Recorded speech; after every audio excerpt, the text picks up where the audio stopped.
debt that I'm trying to pay off. And then on top of that, someone filed a lawsuit against me. I'm convinced my ex has to do with this as well. Something he put in my name and didn't pay. I'll do a video on that as well if you're interested in hearing about it. It was last year. It's still fresh. I beat the case early last year, I think. I ended up beating it. So if you want to know more about that, let me know in the comments. But I had all these bills. I was working so much. Then I had a lawsuit filed against me. And that was the final straw. I don't know if I actually had a nervous breakdown. I don't know what classifies a nervous breakdown. But when I got the letter in the mail saying that I was being sued, and then I went onto the little website, the court and the county that the lawsuit was filed in or whatever, and I saw that it was real. It was real. That broke me. That broke me. And I freaked out because I've never had so many issues in my life until I met my ex. You guys, don't belittle those feelings that you have inside of you when you're with a person and you notice things, but then you're just like, you know, well, there's this good thing about him and that good thing, or this good thing about her, and whew, you know, don't do it. Don't do it. But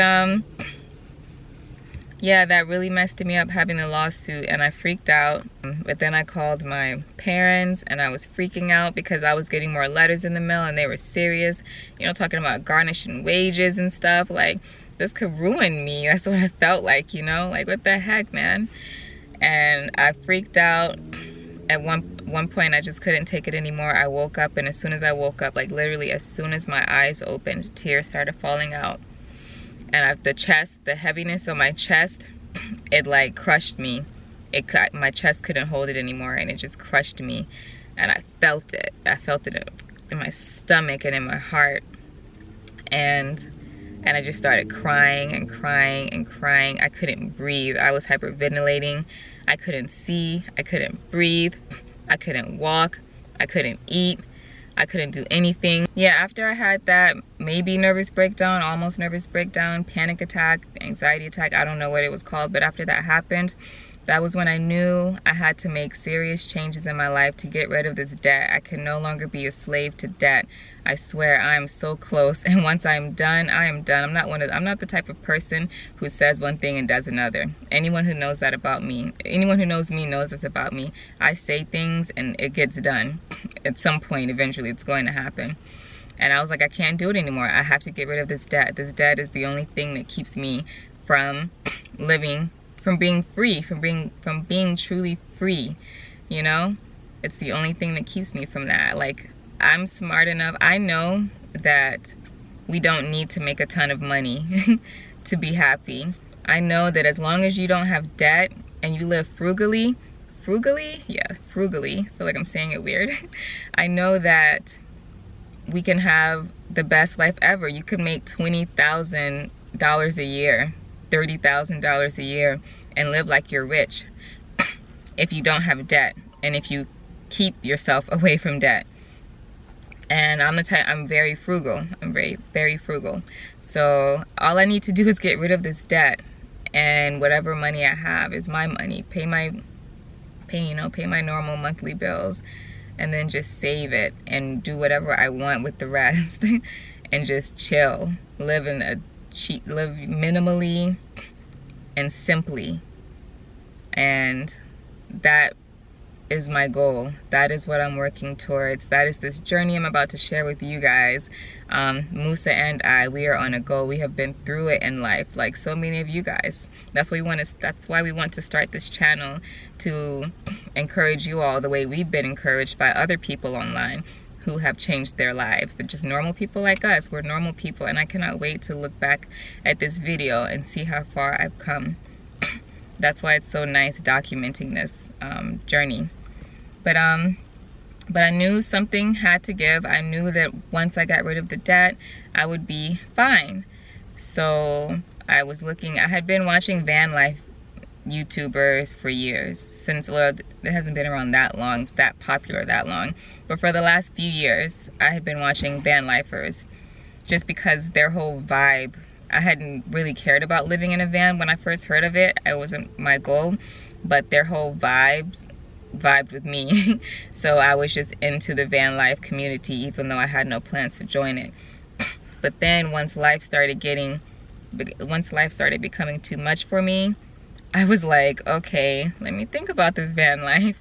And back then I was driving a little Hyundai Elantra that was about 16 or 17 years old. So I was like, man, I don't have the money to buy a van. So anyways, I knew that wasn't in my budget, but I was still trying to find a way. And then one day my car had broken down in the middle of the road, my little Hyundai Elantra, that was my baby. And my parents had been trying to get me to buy a new car for years, but I told them no. I'm like, I'm not going into debt. Like, this car, I'm driving this car until the wheels literally fall off or something. So I got the SUV and I wasn't happy. I was not excited about it. I was really annoyed. At the end of it all, my dad, you know, they took a picture of me and my dad next to the car getting handed the keys, and I was really forcing a smile because all I saw this car as was more debt. I was like, good freaking grief, man. Like, I'm not happy about this. I pay rent, I pay utilities, I pay bills, I pay business costs, things to market my business and things like that. Now I gotta pay this freaking car payment, $285 a month extra. I wasn't happy. I wasn't happy. But I wasn't happy when I got that car. But then whatever, it was done. So I was like, I'm gonna have to work even more hard now with this extra bill I'm gonna have soon. And I kept watching van life videos, and then I stumbled upon car life videos.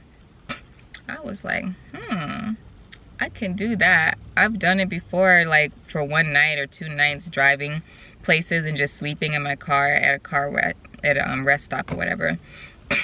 I was like, man, I don't even need this. The apartment already used to piss me off because I was paying all that money for the apartment and I never even used anything. The entire living room and dining room was empty. From the day I moved in to the day I moved out, the dining room was empty. It did not have one piece of furniture in it because I'm minimal and I'm frugal, and I was like, I have a bed, I work in my bed, I worked from home, so I was just always in my room. So that already got me into thinking like, I could do car life, like especially I have an SUV so that I have a little bit extra room. You know, I could do that. So I was like, bet. I started doing so much research. I'm one of those people.